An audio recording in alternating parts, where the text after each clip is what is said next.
샵 폰세의 의미심장한 작별 인사 하나이글스의 에이스는 과연 남을 것인가? 샵샵 수수께끼 같은 메시지, 그 속에 담긴 진심. 2025년 11월 2일, 코디 폰세가 자신의 소셜미디어에 올린 한 편의 글이 한국 야구계를 술렁이게 만들었다. 시즌을 마무리하며 올린 이 게시물은 단순한 감사 인사를 넘어 그의 미래에 대한 여러 추측을 낳고 있다. 폰세는 인스타그램을 통해 팀 동료들에게 진심 어린 감사의 마음을 전했다. 여러분 덕분에 진정한 가족이 된 기분입니다. 모두가 내게는 형제나 다름없어요. 라는 그의 말에서는 하나 이글스에 대한 깊은 애정이 묻어났다. 하지만 그가 마지막에 남긴 충분히 휴식을 취하고 다가올 시즌을 위해 철저히 준비합시다. 라는 문장은 다양한 해석의 여지를 남겼다. 이 문장은 과연 무엇을 의미하는 걸까? 하나 팬들과 함께 2026 시즌을 준비하자는 약속일까? 아니면 각자의 길을 가기 전 마지막 덕담일까? 야구 팬들 사이에서는 이미 뜨거운 논쟁이 벌어지고 있다. 샵샵 추억이 담긴 사진들 한 시즌의 발자취. 폰세가 게시물과 함께 공개한 사진들은 그가 하나에서 보낸 시간이 얼마나 특별했는지를 보여준다. 각각의 사진은 하나의 이야기를 담고 있었다. 첫 번째 사진은 전속 포수로 불리는 최재훈과의 투샷이었다. 두 사람이 어깨를 나란히 하고 환하게 웃고 있는 모습에서는 시즌 내내 쌓아온 깊은 신뢰가 느껴진다. 최재훈은 폰세의 공을 가장 많이 받은 포수로 두 사람의 호흡은 하나의 강력한 투수력을 만드는 핵심 요소였다. 라이언 와이스를 힘껏 껴안고 있는 장면도 인상적이다. 함께 한화의 투수진을 이끈 두 외국인 투수가 마운드에서 보여준 열정과 투혼이 그대로 담긴 순간이었다. 두 사람은 경쟁자이자 동료로서 서로를 격려하고 응원하며 팀을 이끌었다. 문동주를 다정하게 안아주는 사진에서는 선배로서의 따뜻한 면모가 드러난다. 정우주와 몸을 풀며 대화를 나누는 장면은 일상적이면서도 편안한 팀 분위기를 보여준다. 인터뷰 중인 김태현을 장난스럽게 들어올리는 모습은 팀 내에서 폰세가 얼마나 친근하고 유쾌한 존재였는지를 증명한다. 특히 눈길을 끄는 건 송성문의 사진이다. 자신에게 홈런을 맞았던 상대 타자의 미소 짓는 모습을 올린 것은 승부사로서의 여유와 스포츠맨십을 동시에 보여준다. 아마도 폰세에게는 특별히 기억에 남는 순간이었을 것이다. 때로는 패배의 순간도 소중한 추억이 될 수 있다는 것을 그는 이 한 장의 사진으로 말하고 있다. 샵샵 일본에서의 좌절, 그리고 한국에서의 화려한 부활. 코디 폰세의 이야기는 전형적인 재기 드라마다. 불과 1년 전만 해도 그의 커리어는 위기에 처해 있었다. 2022년부터 2023년까지 니폰엠 파이터즈, 그리고 2024년에는 라쿠텐 골든이글스에서 3년간 일본 무대에 도전했던 폰세. 하지만 일본 1군에서의 성적은 39경기 출전에 10승 16패. 평균 자책점 4.54로 결코 만족스럽지 못했다. NPB는 그에게 너무 가혹했고 실력을 제대로 발휘하지 못한 채 자신감을 잃어가고 있었다. 투수에게 자신감만큼 중요한 것은 없다. 연이은 실패는 폰세의 마음에 깊은 상처를 남겼을 것이다. 메이저리그 복귀의 꿈은 점점 멀어지는 것처럼 보였고 프로 선수로서의 미래마저 불투명해 보였다.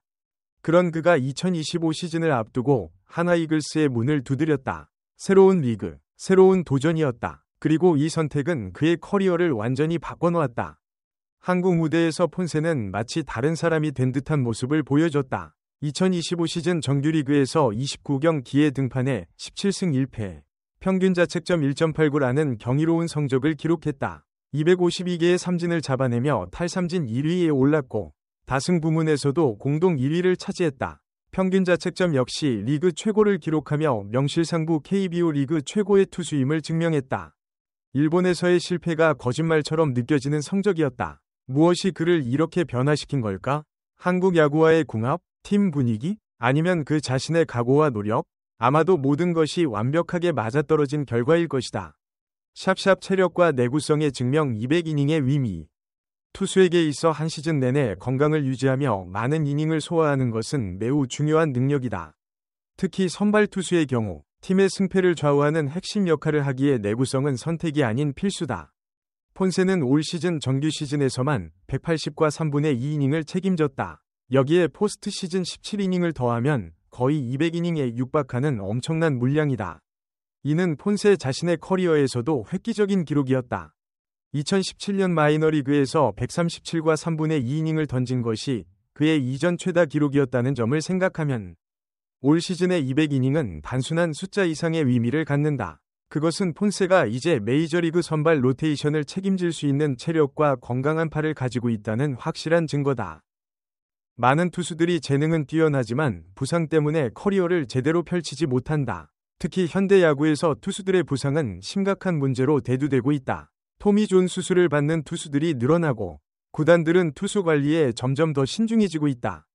이런 상황에서 폰세가 보여준 내구성은 그 자체로 큰 가치를 지닌다. 그는 시즌 내내 꾸준한 폼을 유지하며 팀의 에이스 역할을 충실히 해냈다. 중요한 경기마다 마운드에 올라 팀의 승리를 이끌었고 포스트 시즌에서도 지치지 않는 모습을 보여줬다. 한화 입장에서 폰세는 단순히 실력 좋은 투수가 아니라 시즌 내내 믿고 의지할 수 있는 에이스였다. 5일 로테이션을 지키며 안정적으로 선발 마운드를 책임지는 투수의 가치는 아무리 강조해도 지나치지 않다. 샵샵 새로운 무기, 킥 체인지업이 등장. 폰세의 성공 비결 중 하나는 바로 킥 체인지업이라는 신무기를 장착한 것이다. 야구는 끊임없이 진화하는 스포츠이고 투수들도 생존을 위해 계속해서 새로운 구종을 개발하고 기존 구종을 개선해야 한다. 킥 체인지업은 폰세의 무기고에 새롭게 추가된 결정적인 무기였다. 이 구종은 타자들을 효과적으로 현혹시키며 삼진을 잡아내는 데 큰 역할을 했다. 기존에 가지고 있던 구종들과의 조합도 완벽했다. 빠른 속구로 타자를 압박한 뒤 킥 체인지업으로 타이밍을 무너뜨리는 패턴은 KBO 타자들에게 악몽 같은 조합이었다. 타자들은 폰세의 공을 치기 위해 고군분투했지만 그의 다양한 구종과 뛰어난 제구력 앞에서 속수무책으로 당할 수밖에 없었다. 이 새로운 구종의 개발은 폰세가 단순히 타고난 재능에 만족하지 않고 끊임없이 자신을 발전시키려는 노력을 기울였다는 증거다. 30대 중반의 나이에도 새로운 것을 배우고 적용하는 그의 자세는 많은 선수들에게 귀감이 된다. 샵샵 메이저리그 스카우트들의 주목. 폰세의 놀라운 활약은 한국에서만 화제가 된 것이 아니었다. 시즌 내내 메이저리그 스카우트들이 잠실구장을 찾아 그의 투구를 지켜봤고 미국 언론들도 폰세의 이름을 자주 언급하기 시작했다. MLB 전문 매체들은 폰세를 재발견된 보석으로 표현하며 그의 메이저리그 복귀 가능성에 대해 긍정적인 전망을 내놓고 있다. 한국에서 보여준 압도적인 성적, 200이닝 가까이 던진 내구성, 그리고 새롭게 개발한 구종까지 메이저리그 구단들이 관심을 가질 만한 요소들을 모두 갖추고 있다. 스카우트들의 리포트에 따르면 폰세의 속구는 여전히 위력적이며 변화구의 질도 크게 향상됐다고 한다. 무엇보다 타자를 상대하는 피칭 전략과 경기 운영 능력이 과거와는 비교할 수 없을 만큼 성숙해졌다는 평가다.